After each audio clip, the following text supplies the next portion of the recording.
네, 오늘 하나님의 말씀은 전도서 11장 말씀입니다. 너는 네 빵을 물 위에 던지라. 이는 여러 날 후에 네가 그것을 찾을 것임이라. 7이나 8에게 몫을 주라. 이는 어떤 재앙이 땅 위에 임할지 네가 알지 못함이라. 구름에 비가 가득하면 땅 위에다 비를 쏟을 것이요 또 나무가 남쪽으로나 북쪽으로 넘어지면 그 나무가 넘어진 곳에 그냥 있으리라. 바람을 관측하는 사람은 파종하지 않을 것이요 구름을 바라보는 사람은 거두지 아니할 것이라.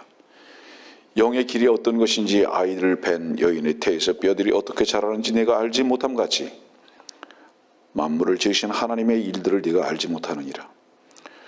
너는 아침에 씨를 뿌리고 저녁에 네 손을 거두지 말라.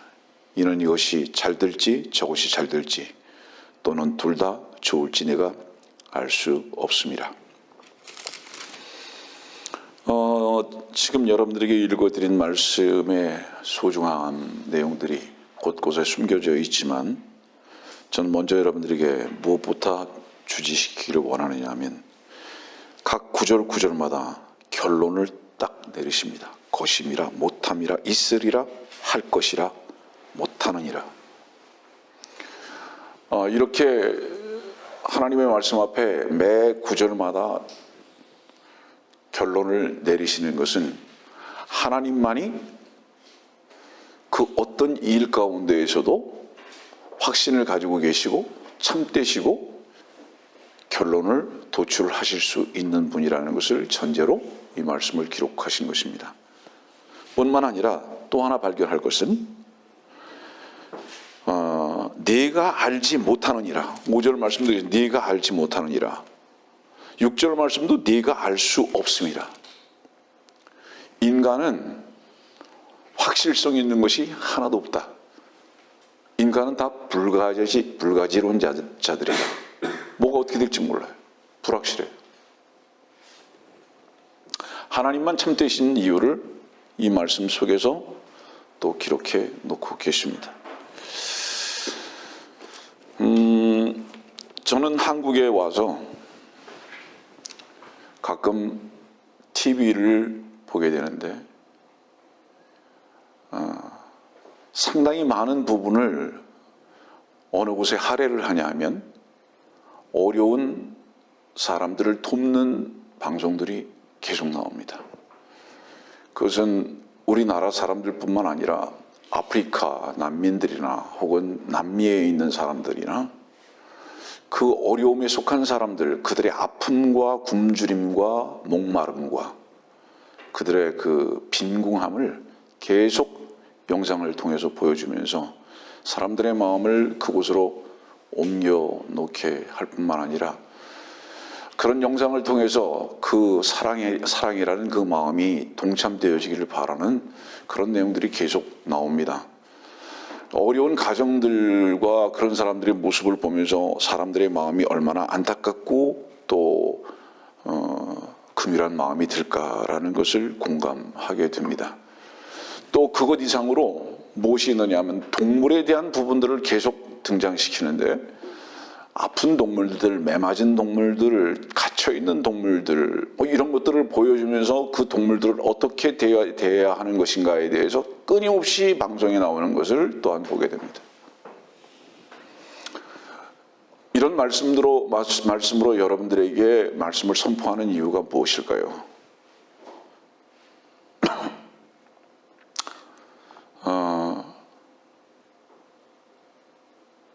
사람들은 무엇에만 마음이 가 있느냐? 육신적으로 못 먹고 못 마시고 헐벗은 거에만 관심이 있고요. 몸이 아픈 것에는 그렇게 애틋한 관심을 다 갖는데 저는 오늘 1절의 말씀이 이거거든요. 너는 네 빵을 물 위에 던지라. 이 빵은 뭐죠? 이 빵은 육신적인 필요에 대한 빵이 아니라 요한복음 6장에 말씀하고 계신 주 예수 그리스도의 살아계신 생명의 빵입니다. 말씀입니다. 사람들은 먹는 빵은 관심이 있는데 그래서 그 먹는 빵에 굶주린 것에 대해서는 불쌍히 여길 줄도 알고 동참할 줄도 아는데 오늘 말씀을 듣고 계신 여러분들은 최소한 구원받고 거듭난 사람들이란다면 이 생명의 빵을 먹어본 사람들이고 그 생명의 빵으로 인한 만족이 무엇인지를 맛본 사람들입니다.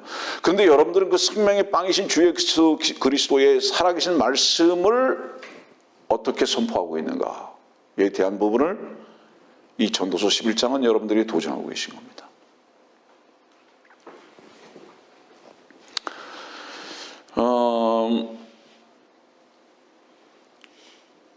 며칠 전에 3시간을 기차를 타고 제가 어느 곳을 갔습니다. 왜냐하면 어떤 형제님이 저에게 전화를 하셔서 아주 흥분된 모습으로 연락을 하셨어요. 지난주에 말씀이 당신의 가슴을 너무 깊이 찔러서 견딜 수가 없노라고. 그 말씀이 저에게는 너무 큰 위로가 돼서 제가 3시간을 차를 타고 갔습니다. 가보니까 그 형제가 그 아내 되는 자매하고 같이 나왔어요. 더욱 기뻤습니다. 점심 식사를 같이 하고 그리고 교제를 몇 시간 하다가 올라왔습니다.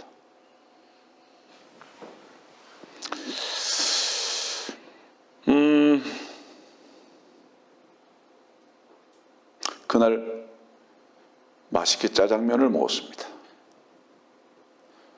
형제가 굳이 짜장면을 사겠다고 하시는 것을 제 고집이 더 세서 제가 대접해 드렸습니다. 왜냐하면 제가 복 받고 싶어서.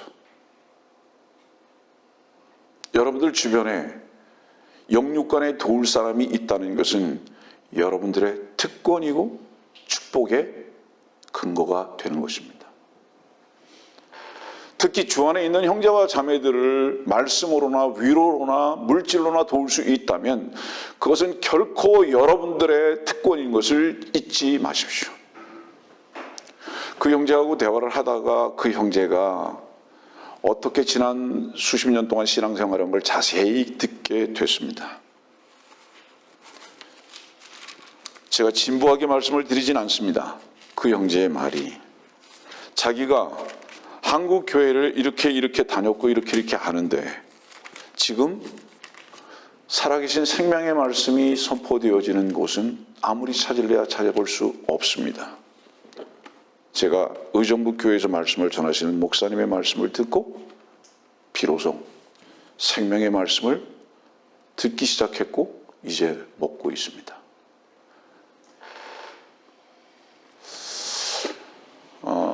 참 감사했습니다. 왜 나 같은 존재의 입을 통해서 전해지는 말씀에 귀를 기울일 수 있었을까 이분이?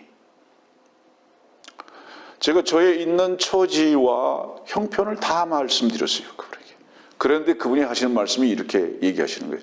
그 일이 사실이든 아니든 저는 그거에 관심 없습니다. 목사님 입에서 나오는 말씀이 살아계신 생명의 말씀이기 때문에 성도라면 그 말씀 하나만 들어야 하는 것 아닙니까? 놀라운 간증이죠. 그런 형제들을 만나게 하시기 위해서 아직 여기를 두셨나 봅니다.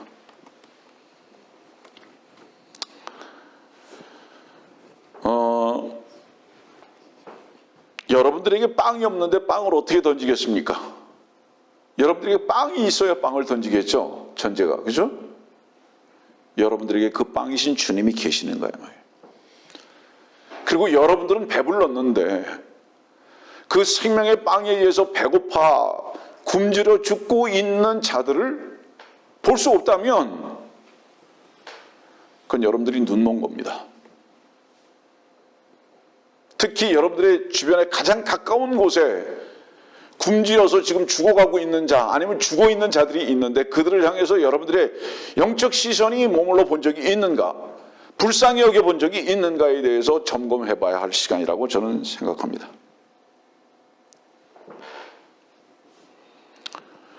주님께서 요한복음 6장에 그렇게 말씀하셨잖아요. 나는 하늘에서 내려온 생명의 빵이라고.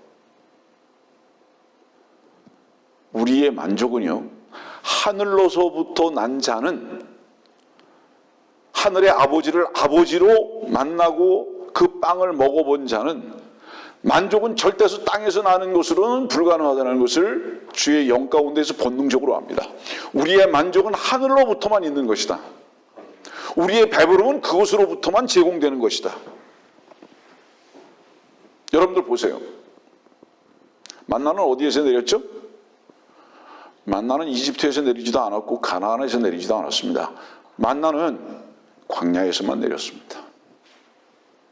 요한복음 6장에 보면은 주님께서 왜 그 빵을 어디에서 5,000명을 먹이셨죠? 광야 들판입니다. 도시에 있을 때, 세상에 있을 때는 육신적이고 세상적인 것 외에는 찾아다니질 않습니다. 그러나 우리가 광야에 있다면, 여러분들 우리가 광야에 있다는 것은 무엇을 의미하는지 아세요? 세상에 대해서 메마르고 세상에 대해서는 실망하고 그 세상이 우리와 협조하지 않는다 할지라도 만일에 우리가 그런 것을 참으로 안다면 이거 우리가 지금 광야인 거예요. 그렇다면 우리는 하늘을 볼 것입니다. 그래서 그 하늘로부터 주어지시는 참된 만나이신 주 예수 그리스도로 만족할 거예요. 왜냐하면 그리스도인들은 땅의 것으로 절대로 사는 자들이 아니기 때문입니다. 또 물은 반석에서만 나왔죠? 그 반석은 어디에 있었습니까? 가나안에 있었습니까? 이집트에 있었습니까? 그 반석도 또한 광야에만 있었습니다. 당신이 생명수라는 말씀을 어디서 하셨는지 아세요? 사마리아 수가성에 광야와 같이 죽어있는 여인에게 했습니다. 그 마음이 죽어있는 거예요.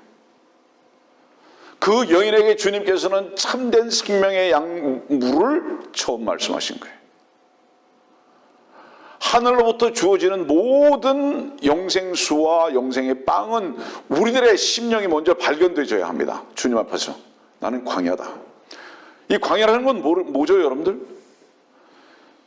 살 수 있는 게 없어요. 다 죽어 있어요.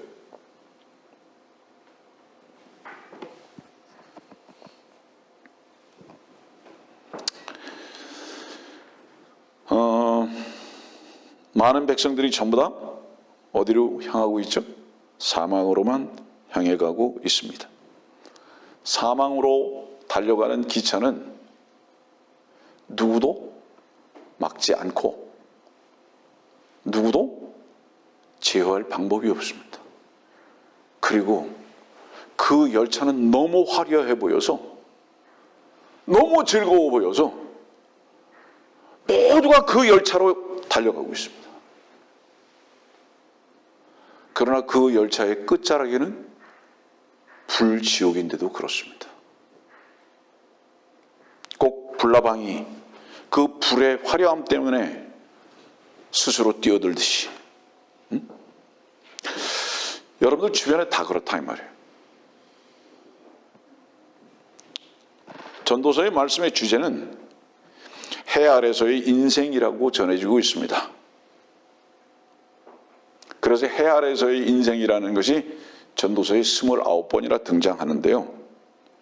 전도서를 영어적 호칭으로 뭐라고 그러죠? 에클레시아테스라고 합니다. 이 에클레시아테스라는 것은 헬라어에서 유래한 건데 그 뜻이 무엇이냐면 회중에게 설교하는 사람이라는 뜻입니다. 회중에게 설교하는 사람. 오늘의 말씀의 제목은 이런 말씀이 될 것입니다. 솔로몬의 위대한 설교 전도서. 솔로몬이 바로 이 전도서의 말씀을 통해서 설교한 겁니다. 누구에게? 분명히 이스라엘 백성들에게 이 설교했습니다. 그래서 이 설교는 아주 위대한 것입니다. 그리고 그 설교는 결론으로 딱 내려지고 있습니다. 어떻게? 것임이라 못함이라 있으리라 할 것이라. 무슨 의미죠? 이미 솔로몬은 이 설교의 내용을 깊이 있게 경험했습니다.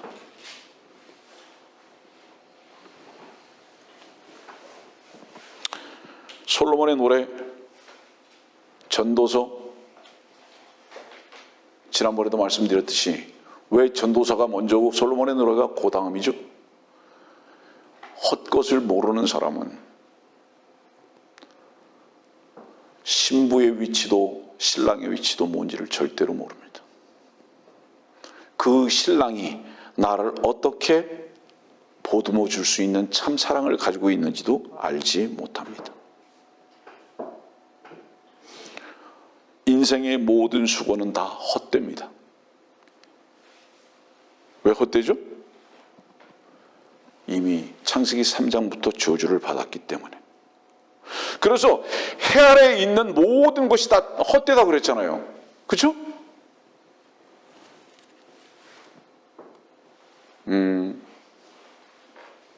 성경에서 태양은 주 예수 그리스도를 가리킵니다. 해 아래에 있는 것이 왜 다 헛된지 압니까? 지금 태양을 왜 여러분들에게 비춰주고 있는지 아십니까? 그 아래에 있는 것은 다 헛되다. 그렇기 때문에 그 헛되다는 것은 참 태양이신 주 예수 그리스도의 심판과 저주와 끝남과 헛됨의 메시지입니다. 해 아래에 있는 것은 태양이신 주께서 다 헛되게 만들어 버리신 메시지다 이 말이에요. 그런데 거기서 하나님의 말씀이신 태양이신 주 예수 그리스도의 말씀을 거역할 뿐만 아니라 부인하고 여기에서 무엇인가 참된 것을 찾으려고 하는 어리석은 자들의 몸부림의 삶만 있다 이 말이에요. 그러면 해 아래에서의 삶이 모든 것이 헛된 것을 알 때에 주님께서는 어디로 데려가시죠? 참 빛이신 주님께로 인도하시는 것입니다. 그래서 태양 아래서의 모든 헛된 것은 다 어둠에 속한 것이 돼버리고 말았습니다. 저주 아래에 있는 거죠.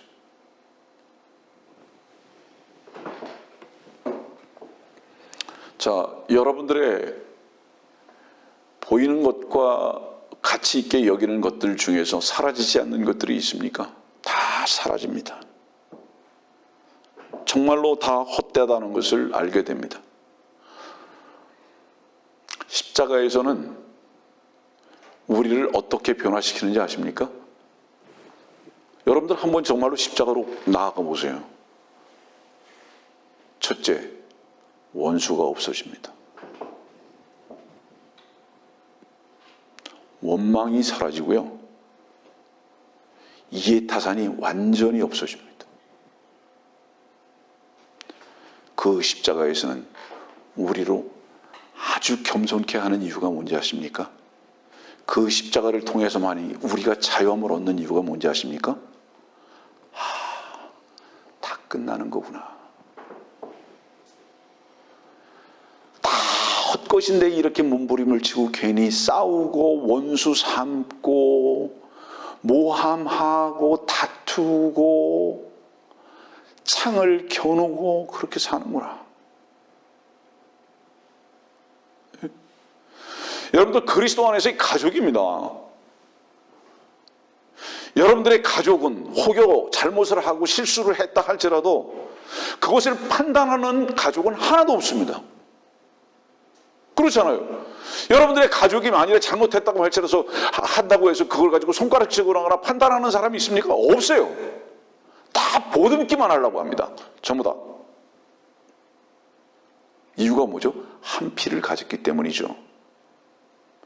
여러분들이 십자가로 나가보세요.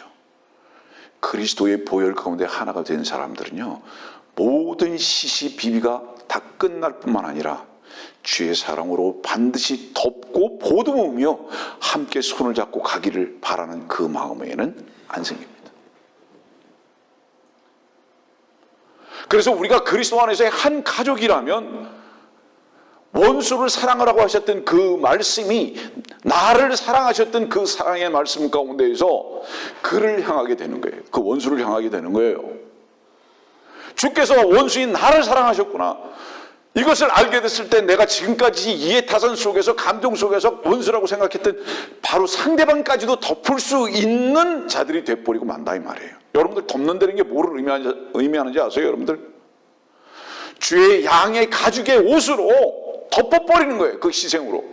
보이지 않아요. 사랑은 모든 허물을 덮느니라. 왜 그런지 아세요? 주님께서 덮으신 거거든요. 안 보여요. 내가 십자가에서 희생되어졌을 때, 주님과 함께 희생되어진 것을 알았을 때 덮어질 수밖에 없습니다. 그리고 이제 남은 건 뭐죠? 참된 사랑 외에는 남지를 않는 거예요. 그래서 우리는 십자가 그늘 밑에서만 참 쉼을 얻을 수 있습니다. 갈등이 끝입니다. 이해타산이 사라집니다. 참된 사랑이 무엇인지 거기서 경험하게 되는 것이.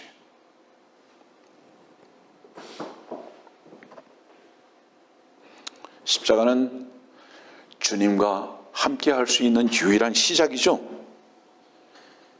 주님을 공유할 수 있는 유일한 문이죠. 그리고 거기서부터 길이 시작되죠. 여러분들이요, 오늘도 주님께서는 이 전도서의 말씀을 통해서 왜 헛되다고 말씀하시는지 아세요?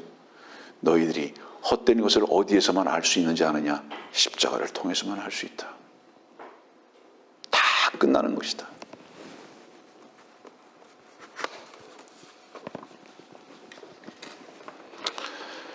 전도서 12장 1절의 말씀을 보면요, 이렇게 말씀하죠. 너는 이제 너희 젊은 날에 곧 재앙의 날이 이르지 않고 나에게는 즐거움이 없다고 말할 해가 가까이 오기 전에 너희 창조주를 기억하라. 창조주를 기억하라 그랬습니다. 창조주를 기억하라. 그 말씀 보니까 집을 지키는 자들이 떨겠고, 그래, 집을 지키는 자들이 떨겠고. 왜 집을 지키는 자들이 떨죠? 자기 자신이 자기가 자기 집의 주인인 줄 알아요. 우리의 주인은 주님이십니다. 아, 이제 끝나는구나. 두려워요. 자기가 자기 자신을 주인이라고 여기고 산 것이 두려워요. 그 삶이.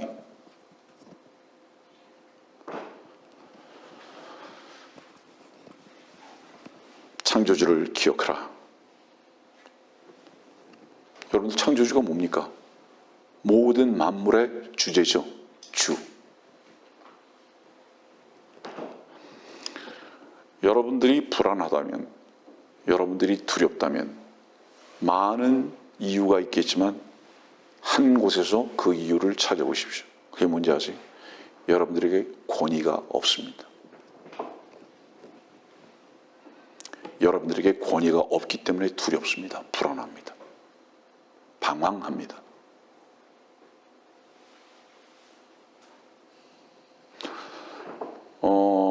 교회에는 목자가 없고 양들은 또한 목자를 권위로 인정을 하지 아니하고 아내는 남편을 권위로 둘 줄 모르고 자식은 부모를 권위로 두기를 거부하는, 우리의 권위가 주님이신데 주를 권위로 여기지 아니하는. 권위가 뭐죠? 그분의 인도하심 따라서, 그분의 베푸심 따라서, 그분의 현명하신 지혜에 따라서 사는. 우리의 모든 불안함과 염려와 근심은 권위자가 없기 때문이다. 우리가 어디로 가야 할지를 모르기 때문에, 현재적인 삶이 어디에 속해 있는지를 모르기 때문에 두렵고 불안한 것이다. 그러나 여러분들이 창조주를 한번 기억해 보세요. 그분을 권위자로 한번 여겨보세요. 여러분들 스스로가 주가 되지 아니하고 그분께 여러분들의 삶을 맡길 수 있는 권위를 창조주 속에서 한번 찾아보십시오. 우리들의 모든 염려와 근심과 우리들의 불안은 그쳐질 것입니다. 단 한 가지 문제예요. 권위자가 없다 이 말이에요. 우리들에게. 그 권위자는 우리를 영원한 생명으로만 인도하신 분이기 때문에 그렇습니다. 왜 창조주를 기억하라고 말씀하고 계시죠? 전도서는 몇 장까지 있습니까? 12장까지 있죠? 다 헛되고 헛된데 왜 12장 1절에 창조주를 기억하라고 그러죠? 대책이 없는 게 아니야 이 말이죠. 헛된 것으로 끝나서는 안 돼. 이 마무리 결론을 그렇게 짓고 계신 거죠. 너희들을 지금까지 전도서 1장부터 헛되고 헛되며 헛되고 헛되니라고 계속 이끌어온 이유가 뭔지 아느냐? 해 아래 있는 것은 다 헛되지만은 이제 마지막 결론을 어디로 데려가시는지 아세요? 이 설교자는 창조주로 데려가시는 겁니다. 그 헛된 것으로 끝나는 게 아니라 그 헛된 것을 내가 29번씩이나 너에게 설교한 이유가 무엇인 줄 아느냐? 속지 말아라. 해 아래 있는 것은 모든 것이 다 거짓이다. 속지 말아라. 그러나 너가 참으로 권위인 창조주를 기억하게 하기 위해서 너의 현재적인 위치와 네 자신과 세상을 헛된 것이라고 내가 설교해온 것이다. 그리고 이제 창조주를 기억하라고 마지막 결론을 딱 내는 거예요. 왜냐? 창조주를 기억하지 않는다면 전도서 12장 14절에 이렇게 말씀하고 계시잖아요. 마지막 결론이죠. 이는 하나님께서 선이든 악이든 모든 행위와 모든 은밀한 것들을 심판하실 것임이라. 무엇을 안 하면요? 헛된 것만을 계속 쫓고 그 아래만 산다면, 그리고 창조주를 기억하지 않는다면 반드시 그 끝은 무엇으로 결정되어지는 건지 아냐? 심판으로 끝난다. 멋진 설교입니다. 시작과 과정과 결론을 기가 막히게 딱 내려놓고 있는 거예요. 누가? 솔로몬이. 저는 이 교회에서 선포되어지는 모든 설교는 항상 그러했다고 생각합니다.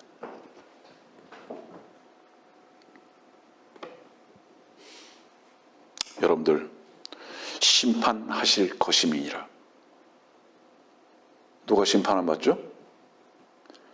해 아래서 헛된 삶 속에서 심판을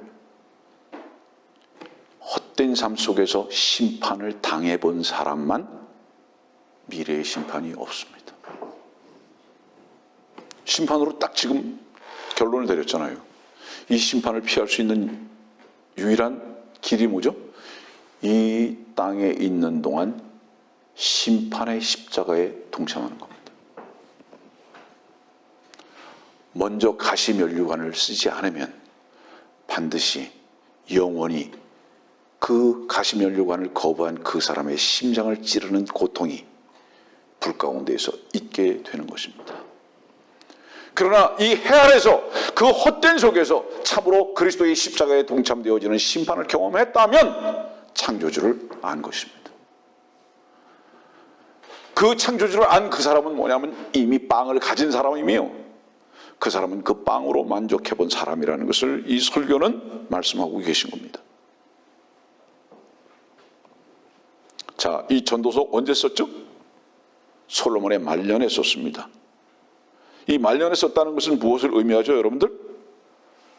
사랑을 해봤지만 사랑도 헛되고, 물질도 엄청 많이 모아봤지만 그것도 헛되고, 왕도 대봤지만 그것도 다 지나가는 것이었고, 수많은 여인들이 있었지만 그것도 다 의미가 없고, 내가 바랄 수 있는 것은 창조주 한 분뿐이었구나라는 것을 경험적으로 믿음 안에서 안 것입니다.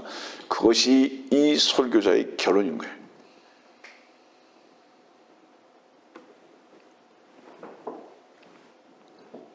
그런데 어떤 사람은 그렇게 얘기할 수 있죠. 이왕 헛된 삶이니까 그럼 막 살아보자, 이렇게 생각할 수도 있겠죠. 여러분들, 이왕 헛된 세상 막 살아보자 라고 생각하는 사람이 있다면 그것은 거짓말입니다. 왜 거짓말인지 아세요? 헛되기 때문에 막 살라 그러는 게 아니라요, 자기 속에 있는 육신적이고 세상을 사랑하고 즐기려고 하는 그 즐거움을 통제하기 싫을 뿐입니다.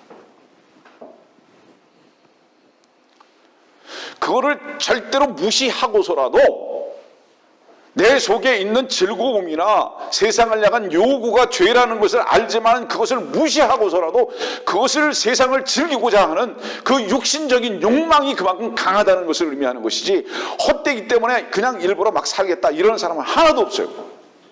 그건 스스로를 속이는 것입니다.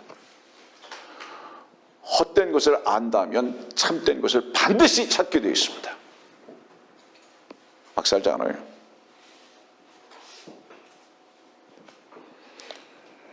자기의 생각으로 살아가는 것을 뭐라고 그러죠, 여러분들? 그건 망상이라고 그러잖아요. 망상. 그럼 해 아래에서의 모든 삶은 헛된 꿈이에요. 망상이라고요. 이루어지지 않을 꿈이라 이 말이죠. 다른 부분을 말씀을 여러분들에게 조금 내어놓을게요. 저녁이 되면 아침이 되니 이는 첫째 날이라. 그렇죠? 해로 시작했습니까? 아니면 밤으로 시작했습니까? 어둠으로. 어둠으로 시작했죠. 그리고 해 떴죠. 헛것을 먼저 경험하지 않으면 해 아래서요. 지금 이제 이 해 아래서의 헛것을 먼저 경험하지 않으면, 어두움을 경험하지 아니하면 절대 첫째 날 없습니다. 아침이 되니 없어요. 이 땅에서 착각하지 마십시오. 빛을 찾아서 산다고요? 천만에요. 이 땅은 빛 없어요. 절대로 없어요. 아예 어둠으로 시작한 거예요. 무엇을 의미하죠? 아, 절망적이구나. 아, 헛되구나. 그래서 그 헛되고 절망적이고 어둠을 십자가에 못 박아 버렸을 때 주께서 그 십자가상에서 어떻죠? 태양이 그 얼굴을 가렸죠. 빛을 가렸죠. 그리고 그 다음날 그 며칠 후에 뜬 해는 어떤 해인지 아세요? 참 영생의 빛이셨던 것입니다. 여러분들. 그것을 전도서는 우리들에게 지금 설교하고 계신 거예요. 먼저 무엇을 만나야 되는지 아느냐, 먼저 무엇을 발견해야 하는 줄 아느냐, 헛된 것, 어두움을, 절망적인 것을 발견해야 한다. 그런데 거기서 네가 망상을 하고 있냐? 정신 차려라.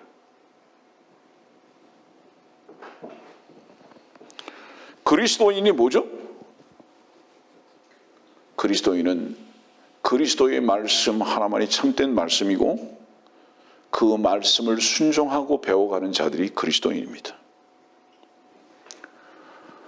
말씀을 듣는 분들, 죽음은 절대로 어느 누구도 여러분들을 놓치지 않습니다. 세상의 법이, 미국에는 제일 무서운 게 뭔지 아세요? CIA보다 더 무서운 게 IRS입니다. 그게 뭐냐면 세금 받아내는 일종의 한국으로 얘기하면 국세청이에요. 절대로 세금 같은 거 끝까지 추적해서 받습니다. 그 IRS가 사람들을 놓치는 한이 있더라도 죽음은 절대로 여러분들을 놓치지 않습니다. 누구든지 예외가 없어요. 그래서 히브리서 9장은 이렇게 말씀하잖아요. 한 번 죽는 것은 사람들에게 정해진 것이고, 근데 그걸로 끝나지 않는다 이 말이죠. 그 뒤에 심판이 정해진 것 같이.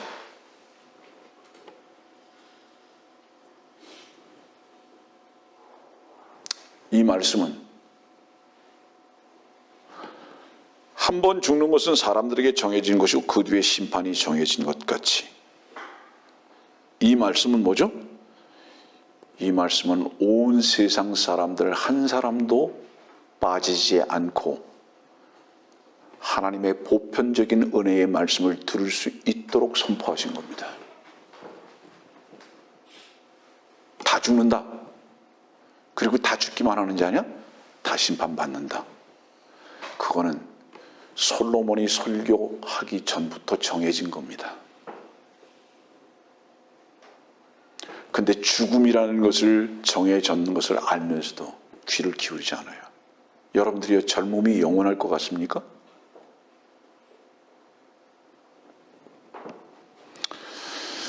죽는다. 뭐가 죽죠? 우리의 육체가 끝나는 거죠. 근데 육체는 뭡니까? 여러분들 혼과 영의 종이에요. 심부름꾼이에요. 우리 육체는 어떻게 움직여집니까? 우리 혼이 지시하는 대로만 움직이죠. 밥 먹어 그러면 먹고요. 자 그러면 자고요. 어디 가 그러면 가고요. 누구 때려 그러면 때리고요. 누구 사랑해 그러면 사랑하고요. 무엇이 지시하는 대로만 하죠? 주인인 혼이 지시하는 대로 하죠. 그 혼의 주인은 누구십니까? 생명의 주십니다. 그분은 성령으로 말씀하시는 바로 그분이십니다. 주의 영으로. 그러면 여러분들이 삶이, 이 세상의 삶이 혼과 함께, 주의 영과 함께 순종을 배워가는 삶을 살게 된다면 우리의 육신도 그 말씀 앞에 순종되어지는 모습을 보여줄 수 있는 것입니다. 심부름꾼이에요. 그래서 어때요, 여러분들? 이 몸을 옷이라고 하지 않습니까? 저녁 때 되면 어때요? 옷 벗잖아요. 벗어지는 거예요, 언젠가 이 몸이. 그리고 우리는 어떤 옷을 입죠, 이제? 새 옷을 입을 것입니다. 그 새 옷은 뭐죠? 온전히 주의 말씀의 영에 의해서 순종되어질 수밖에 없는, 전적인 순종이 될 수밖에 없는 바로 그 옷. 그래서 우리가 그 옷 입기를 간구하는 거예요. 그 옷 입기를 소망하는 것입니다. 지금은 주의 영이 우리 안에 계심에도 불구하고 우리의 혼과 우리의 영이, 우리의 몸이 그 주의 말씀과 자꾸 다투려고 한다 이 말이에요. 이게 죄죠. 우리의 혼은 물질이 아니기 때문에 영원한 것입니다.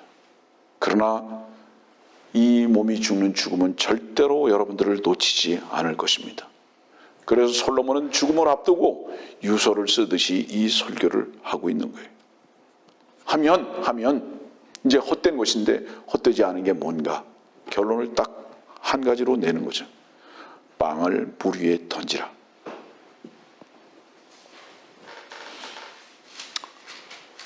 이 말씀의 의미는 뭐죠? 세상 일에 전전긍긍하지 마라. 그거 다 헛된 일이다. 너희 참된 일은 하나 있는데 그게 뭔지 아냐?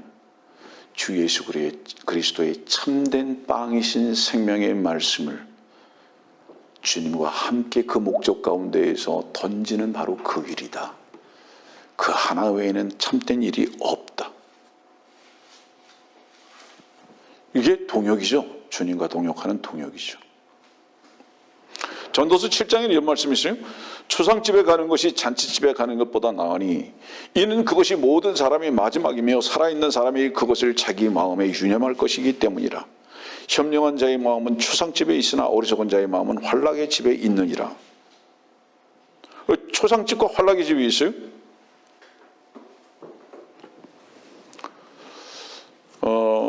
우리는 언제 힘들죠? 상황이 어려울 때 참 힘들죠. 역설적으로요. 그것이 왜 힘들죠? 우리의 추구와 목표는 늘 세상적인 즐거움이었기 때문이죠. 그런데 그 세상적인 즐거움이 무산되어지고 꺾여진 것 같을 때 우리는 슬프고 좌절하고 실망하죠. 그랬을 때 우리의 마음이 어디에서 발견되죠? 우리의 마음이 스스로 초상집으로 가죠. 헛되구나. 다 헛된 것이구나. 내가 젊은 날에 이렇게 아름다운 여인을 만나고 이렇게 멋진 남자를 만났을 때는 그것이 나의 인생의 나의 보장이고 즐거움인 줄 알았는데 다 헛되구나. 그것으로 인해서 내 마음은 초상집이 되어버렸구나. 내가 자식들을 키울 때는 내 마음이 즐거움에 활락하는 집으로 소망이 가득 찼었는데 헛된 소망이죠. 근데 이 자식들이 나에게서 떠나가고 문제를 일으키기 시작했을 때 내 마음은 초상집으로 변하죠. 상황의 문제인지 아십니까? 아니에요. 여러분들 속에 헛된 망상을 꾼 것을 깨뜨려 버리시는 주님의 메시지입니다. 그래서 그 메시지 가운데 감사도 할 줄 알고 새로운 창조주이신 주님 앞에 여러분들이 무릎 꿇고 그분을 바라볼 수 있는 오히려 소망의 시간이 돼야 한다는 것이에요. 이것이 이 말씀인 거예요, 여러분들. 정신 차리라고 주시는 거죠, 우리들에게. 여러분들이 무슨 낙을 기대하고 사느냐 이 말이에요. 여러분들이 만일에 낙을 기대하고 산다면 여러분들은 어리석은 자입니다. 마음이 초상집에 있지 않아요. 자, 질문합니다. 그리스도의 십자가에 동참되어 본 적이 있습니까, 여러분들? 그런 사람들은 이미 죽음을 경험한 사람이잖아요. 그 죽음을 경험했다는 것은 뭐를 얘기합니까? 아, 내가 죽을 것을 위해서만 살았구나. 이제 이거 끝냅니다. 그랬잖아요. 그러면요, 그리스도인들은 한 번 죽음을 십자가에서 경험한 자들이기 때문에요, 이 땅에 사는 동안 어떻게 살아야 하는 것인지 아십니까? 초상집에 살듯이 살아야 하는 것이다, 이 말이에요. 그 마음이 나는 망한 자와 같이, 망해야 할 것이 마땅한 자와 같이 살아야 한다, 이 말이에요. 헛된 것이라는 것을 반드시 체험하면서 늘 간증하면서 살아야 한다, 이 말이에요. 그런데 어리석게도 하나님이 없다고 생각하면서 활락을 향해서만 소망을 가지고 그렇게 살기만을 원하는 방향전환을 또 여전히 하고 있다면 세상으로 여러분들의 발걸음이 띄어지고 있는 것이 분명하지 않느냐 말이죠. 세상을 좀 더 즐기자. 그런 사람들의 마음은 활락하는 사람의 마음이 분명하다. 사도행전 17장 18절 말씀 보면요, 에피쿠로스 학파와 스토아 학파의 어떤 철학자들이 그를 만나니, 바울입니다, 몇몇 사람들은 말하기를 이 말쟁이가 무슨 말을 하고자 하는가 하기도 하고, 또 다른 몇몇 사람들은 그가 이방신들을 전하는 자 같다라고도 하니, 이는 그가 예수와 부활을 그들에게 전파하였기 때문이라. 여기서 예수와 부활을 그들에게 전했다는 것은 뭐를 얘기하는지 아세요, 여러분들? 예수, 너희들은 죄로 죽어야 할 자들이에요. 사도 바울은 예수를 먼저 전한 거예요. 너희들의 마음이 죽어야 할 자들이다, 이 말이에요. 마땅히 죽어야 할 자들이다. 헛된 것을 위해서 살아가는 자들이다. 초상집으로 살아야 하는데 너희들은 활락을 가지고 살아가고 있다, 이 말이죠. 그런데 예수를 전한 것이 아니라 예수와 부활을 전했습니다. 전도서 11장까지 죽어야 할 것 헛것을 가리키다가 창조주로 넘어가듯이 새로운 피조물이 되게 하기 위해서 주님은 부활하셨다는 것을 가르쳐주고 있는 거예요. 우리 사도행전 17장에 읽어드린 에피쿠로스 학파라는 것은 뭐냐 하면, 여기 이제 그 다음에 스토아 학파가 나오잖아요. 에피쿠로스 학파라는 것은 뭐냐면, 인생이 살아가는 삶 속에서 살아야 하는 이유가 뭔지 아느냐? 이거예요. 맛있는 거 먹고 재밌는 거 찾아다니고 즐겁게 살다가 어차피 이 세상 죽을 거니까 죽을 때까지 그렇게 즐기고 살다가 죽자. 이게 에피쿠로스 학파입니다. 근데 스토아 학파는 어떤 건지 아세요? 어차피 인간은 나와서 죽는 게 숙명적이다. 그러면 뭐예요? 스토아 학파는 남자답게 죽음을 숙명적으로 받아들이자. 이게 스토아 학파예요. 여러분들은 어떤 학파입니까? 바울은 뭐를 전했죠? 바울은 예수와 부활을 전했습니다. 그게 무슨 뜻이죠? 야, 무엇을 먹을까 마실까 즐겁게 살 것인가, 무엇을 즐겁게 살까, 어차피 죽을 것이니까 그거 생각하지 말고 다른 소망이 있음을 분명히 알아라. 지금 그 말씀은 전하죠. 그거 숙명이 아니라고. 그리스도 안으로 들어가면 새 생명이 있다고. 근데 철학자들의 위치에서 볼 때는 어때요? 이게 지금 말쟁이에요. 그 실제로 경험하지 못했으니까 말쟁이죠. 그러니까 바울을 말쟁이라고 그러는 거예요. 주님을 개인의 구주로 영접하지 않은 사람들은 두 부류입니다. 그것밖에 없어요. 꼭 짐승과 같이 맛있는 거를 찾아 먹고 돌아다니는 거에는 관심이 없어요. 이 세상에서 즐기는 거 외에는 관심이 없어요. 그러다가 죽으면 그만이지, 이렇게 여기는 거예요. 또 한 사람들은 그래도 뭐라 그러죠? 그냥 어차피 죽을 거 당당하게 살다가 죽자. 여러분들 중병에 걸려가지고 병원에 가면 도저히 치유가 안 될 때, 이건 날 병이 아니에요. 의사가 뭐라 그러죠? 집에 모시고 가서요, 맛있는 거 대접해드리고 좋은 데 구경이나 시켜드리면서 죽음을 준비하십시오. 그러잖아요. 그 의사 양심적인 의사죠. 의술의 입장에서는 양심적인 거예요. 그러나 모든 사람이 한 번 죽는 것이 정해졌다고요? 막 살자고요? 이 세상 어차피 헛거라고요? 창조주를 기억하십시오. 당신의 문제는 생명의 빵으로 배불린 것이 무엇인 줄 모르고 있는 것입니다. 생명의 빵으로 배불려 보세요. 여러분들은 다른 즐거움이 있을 것이고, 다른 감사가 있을 것이고, 다른 만족이 있을 것입니다. 왜냐하면 우리의 모든 만족은 광야에서, 하늘에서 내려오는 것으로만 얻을 수 있기 때문입니다.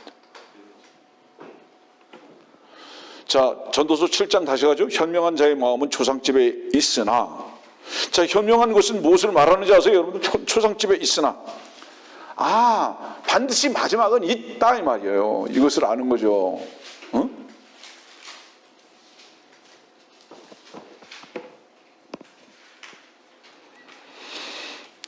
다시 오늘의 말씀 가운데로 넘어갑니다.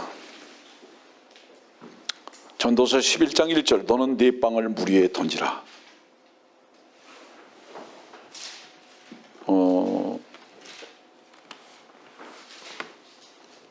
며칠 전에 어떤 분이 지난주 설교를 듣고 감동을 받아서 말씀을 이제 타이핑하기 시작했다라고 얘기하면서 그 일이 많이 기쁘고 감사하다고,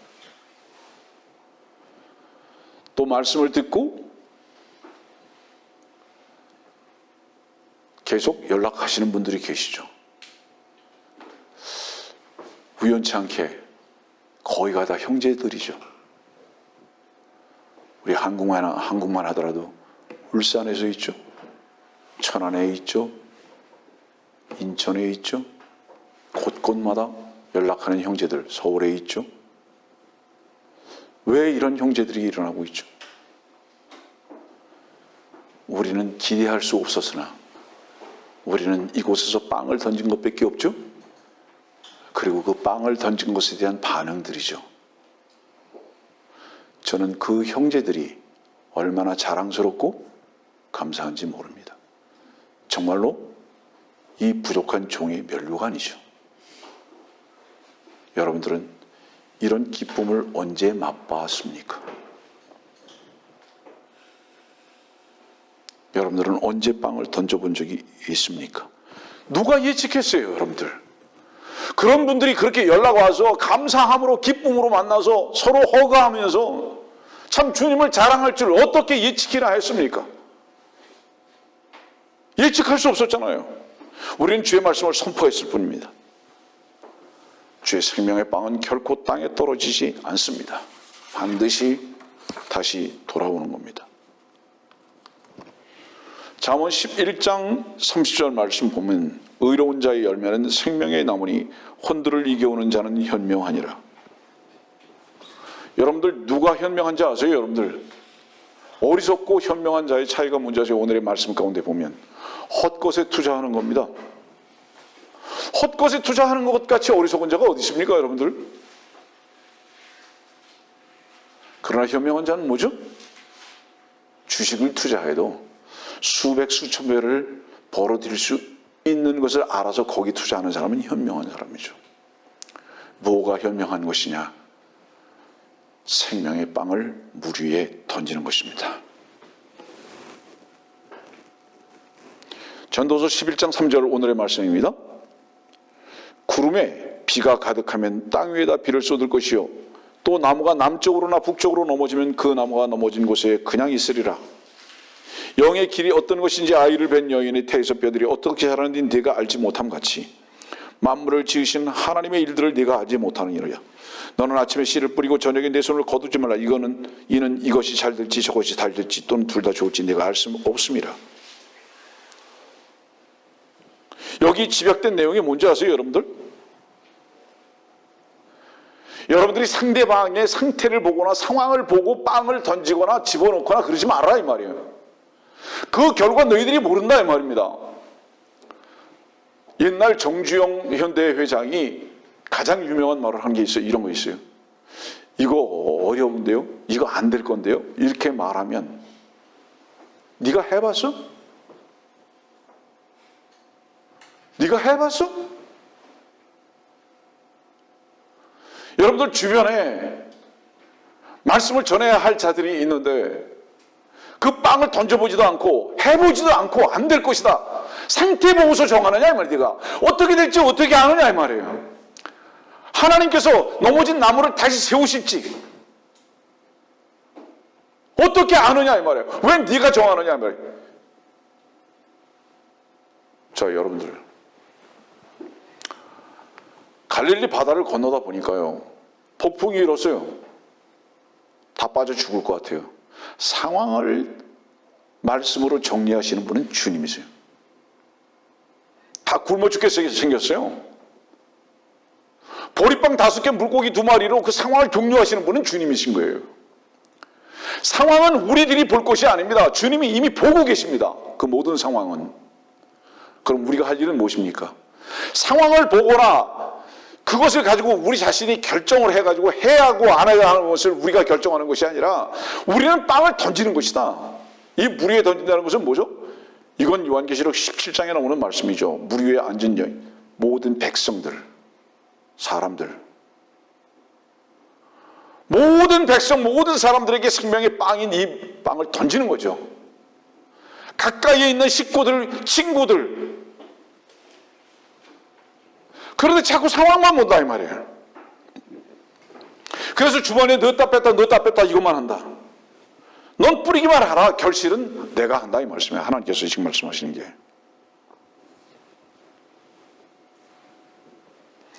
요한복음 6장에 보면요, 1절을 이렇게 시작하세요. 갈릴리 바다를 건너가세요. 그리고 3절은 뭐라고 말씀하시는지 아세요? 산에 올라가십니다. 무엇 때문인지 아세요, 여러분들? 보리빵 5개와 물고기 2마리를 5,000명이 넘는 사람들에게 나눠주시기 위해서 갈릴리 바다를 건너고 산으로 올라가세요.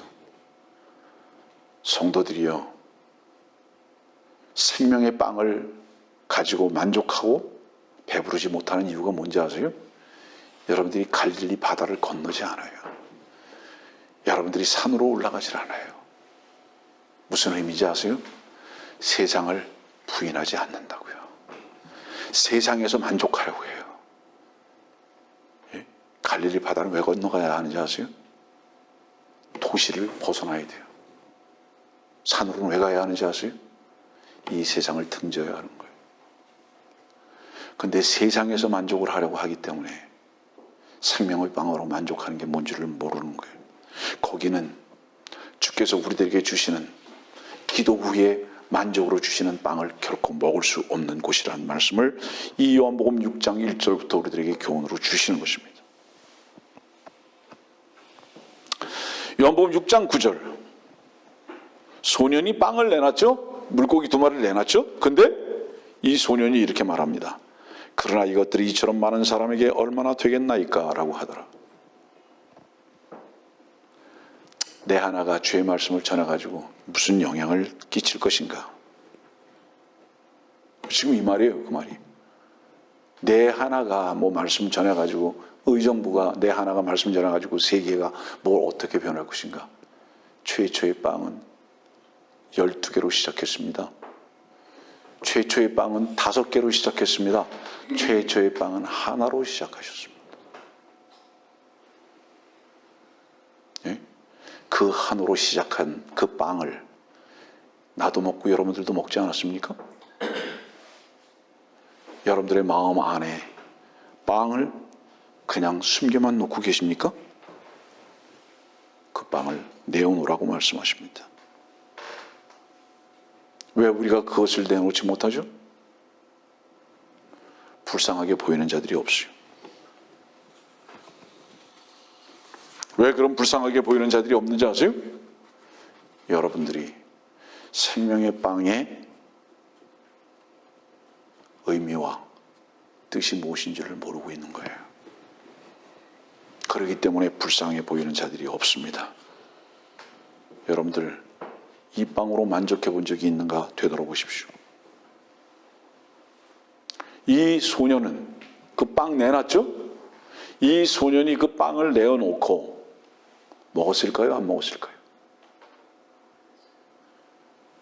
내어놨지만 배불렀죠, 이 소년. 여러분들이요, 주의 생명의 말씀에 빵을 내어놨을 때, 던졌을 때, 여기서 빵을 던지라고 하는 그 말씀이 무슨 얘기인지 아세요, 여러분들? 결과에 연연하지 마라, 이 말이에요. 결과에 연연하지 마라. 과감히 던지라, 이 말이에요. 그냥 살짝 내려놓아라 이렇게 말하지 않고 던지라 그러잖아요. 망설이지 마라. 대상을 가리지 마라, 이 말이죠. 네?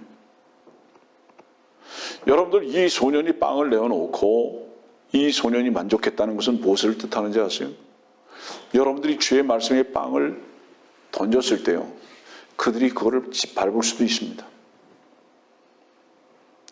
그들이 그 빵을 거부할 수도 있습니다. 그러나 여러분은 배부를 것입니다. 아세요? 그들은 그 빵을 먹지 않아도, 그래서 헛것을 찾아다니는 한이 있다 할지라도 여러분들이 생명의 빵을 내어놓는 동안에는 여러분들은 배부를 것이다, 이 말이에요.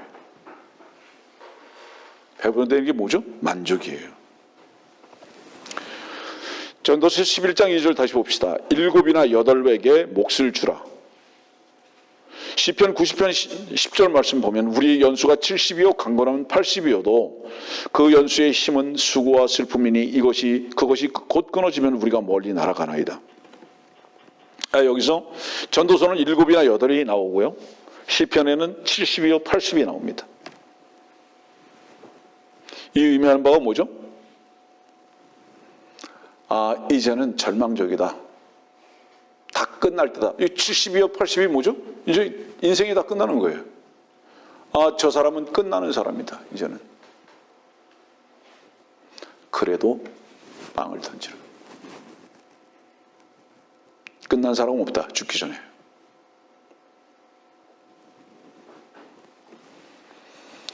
저 사람은 소망이 없어. 그래도 한 번쯤 더 해보라, 이 말이에요. 어쩔지 어떻게 하느냐.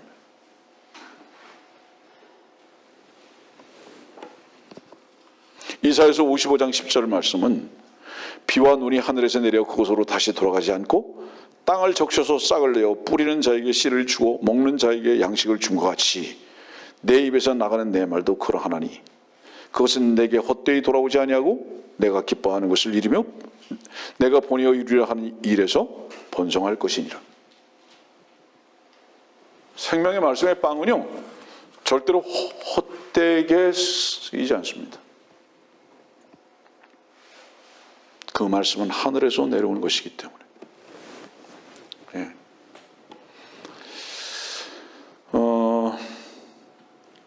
어떤 사람에게서 말씀을 전해야 할 사람인 것으로 여러분들은 혹시 찾습니까? 이 말씀 전하고 정리할게요.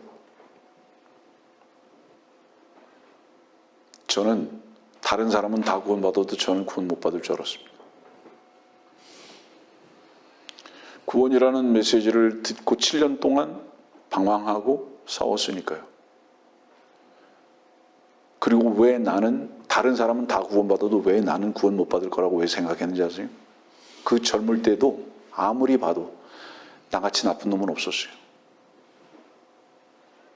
나같이 거짓되고 교만되고 헛것을 좋아하고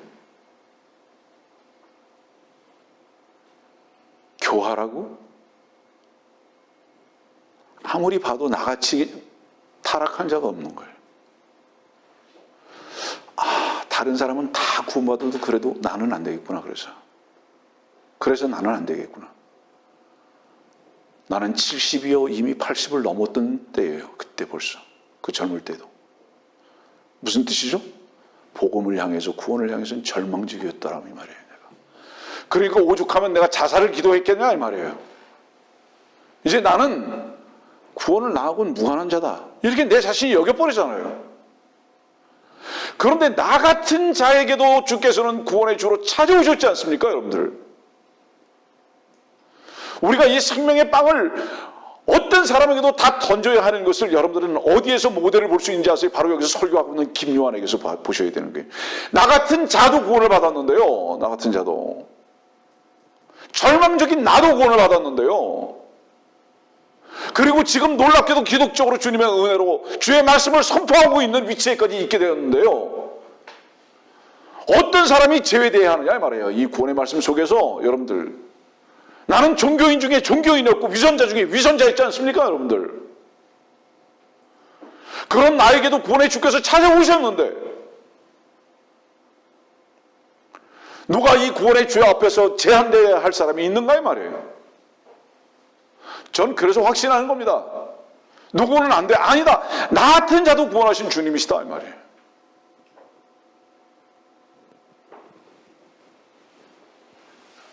저 사람 안 된다고요? 너무 세상으로 나갔기 때문에 안 된다고요? 주의 말씀을 짓밟는 것 같아서 안 된다고요? 예, 김요한이 이상인 사람 찾아보십시오 여러분들. 저는 아직도 제가 종종 말하지만 나 이상으로 거짓되거나 헛것을 즐기고 나 이상으로 위선적인 사람을 아직은 찾아보지 못했습니다. 참으로. 근데 나 같은 사람에게도 주님께서 찾아오시지 않았습니까 여러분들? 어떤 사람이 절망적입니까?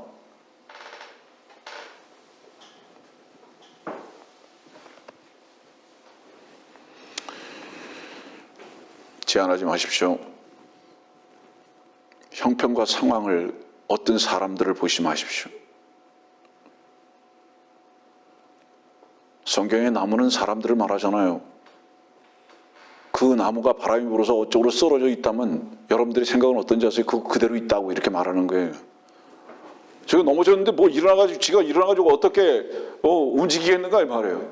그러나 네가 창조주 하나님께서 그거 다시 일으키셔가지고 걷게 하실지 네가 아냐? 창조주 하나님께서 그 나무라는 그 불태워질 수밖에 없는 그 나무에게 하나님의 음성을 전할 수 있는 메신저가 될 수 있을지 네가 어떻게 아느냐 이 말이에요. 하나님은 하실 수 있다 이 말이에요. 너는 불가지로운 자가 되지 말라 이 말이에요. 하나님 말씀 속에.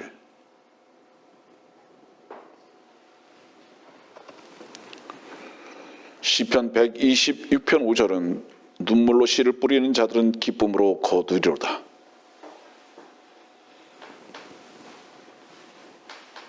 눈물로 씨를 뿌리는 자들은 기쁨으로 거두리로다. 왜 눈물로 뿌리는지 아세요 여러분들? 억울해서 힘들어서? 아닙니다. 긍휼의 눈물입니다. 불쌍해서 견딜 수가 없는 거예요. 여러분들 처음에 말씀드렸죠. 굶는 자들, 아픈 어린아이들, 헐벗은 사람들, 물도 제대로 못 마시는 사람들, 두들겨 맞아서 끙끙대는 강아지들 보면서도 눈물을 흘리면서 영원히 지옥으로 갈 수밖에 없는 심령들을 보고 여러분들은 언제 눈물을 흘려봤느냐 지금 이 말씀하고 계시는 거예요.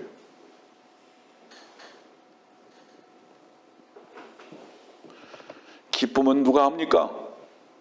눈물로 씨를 뿌려본 사람만 기쁨을 한다. 저는 이곳 한국에 와서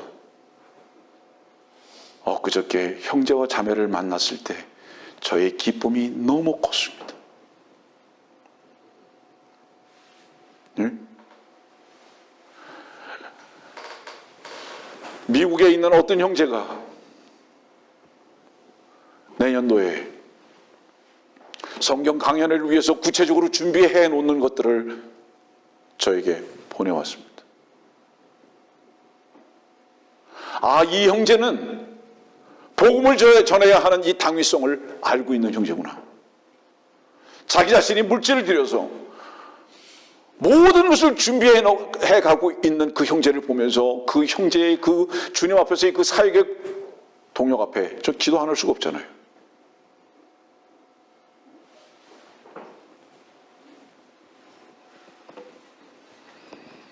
여러분들은 오늘 이 말씀을 여러분들 자신에게 하셔야 합니다.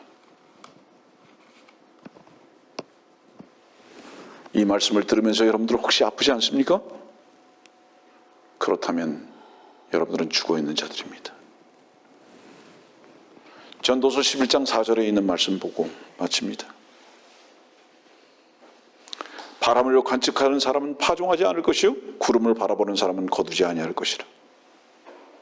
아, 바람 분다고, 아, 비가 온다고 맨날 상황만 봅니다. 저 사람은 이렇고 지금 일은 이렇게 진행되고 있고 저 상태는 저렇고. 이게 무슨 얘기죠? 이 말씀 가운데 보면 맨날 관측만 하는 거예요. 바람을 관측하는 사람, 맨날 뭐만 보는 거예요. 사람의 상태, 상황. 주님만이 역전시키실 수 있는 분입니다. 바람이 아무리 비바람이 몰아친다 할지라도 주께서 호흡을 한번 하시면 한순간에 무지개가 뜨면서 다 물리쳐 버리시는 거예요. 증인 아닙니까? 예?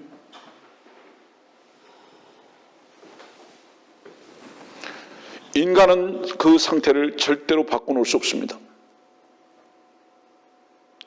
왜 인간이 다른 사람들의 상태를 못 바꿔놓는지 아십니까? 여러분들이 낳은 자식들조차도 왜 상태를 못 바꿔놓는지 아십니까? 여러분들 정확한 답을 드릴게요. 여러분 자신도 여러분들이 못 바꾸기 때문입니다. 여러분들 자신도 여러분들이 못 바꾸면서 여러분들의 자식을 어떻게 여러분들이 바꾸겠다고 시도합니까? 하나님만이 바꾸실 수 있습니다. 하나님만이. 그래서 그분께 의뢰하고 의탁하는 삶을 배워나가셔야 하는 겁니다. 여러분들.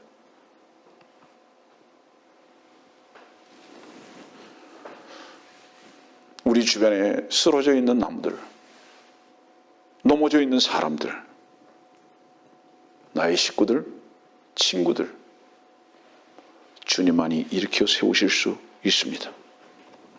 그러면 우리가 해야 할 일은 뭐죠? 너는 네 빵을 물 위에 던지라. 우리가 해야 할 일은 그것뿐입니다.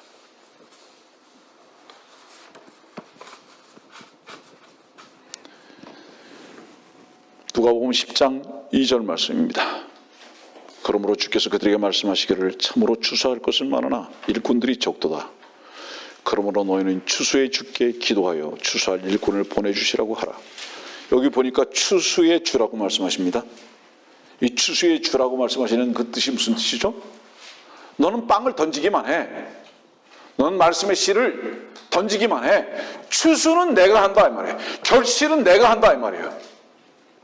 이 누가복음 10장 2절에 있는 이 말씀이 여러분들 각자에게 주시는 주님의 권면이십니다. 너는 뿌려야 하는 자들이 추수해야 할 자들이 아니야, 자가 아니다. 로마서 10장 21절의 말씀을 보면 이스라엘에게 그가 말하기를 내가 온종일 불순종하며 거역하는 백성에게 내 손을 뻗쳐놓으라고 하였느니라. 주님은 온종일 불순종하는 자들에게 말씀을 전하셨습니다. 아침에도 복음 전하셨고 한낮에도 복음을 전하셨고 지금 이제 이 마지막 이 날에도 주께서는 복음을 전하고 계십니다. 여러분들 주님과 동역하기를 원하지 않으십니까?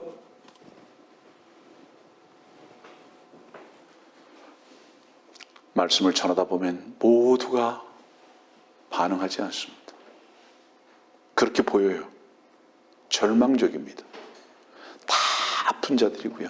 다 정신병자들 같아요.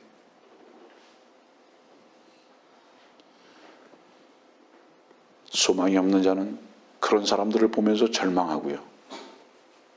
손을 놓습니다. 그러나 추수의 주를 아는 자들은 거둬야 할 자들이 너무 많구나. 밭이 희게 되었구나 라고 발견하는 것입니다. 여러분들이요, 주의 말씀 앞에서는 소망만이 있습니다. 왜냐하면 주께서만 소망해 주시기 때문입니다. 세상의 것은 다 헛고며 우리의 마음이 초상집에 있는 것과 같이 살아야 하지만은 주의 말씀 앞에 순종하고 살아계신 생명의 빵으로 일하는 이것에서만큼은 우리는 날마다 소망의 주로 인해서 소망을 봐야 합니다. 그분께서 우리에게 약속하신 이 말씀은 반드시 성취될 것이기 때문입니다.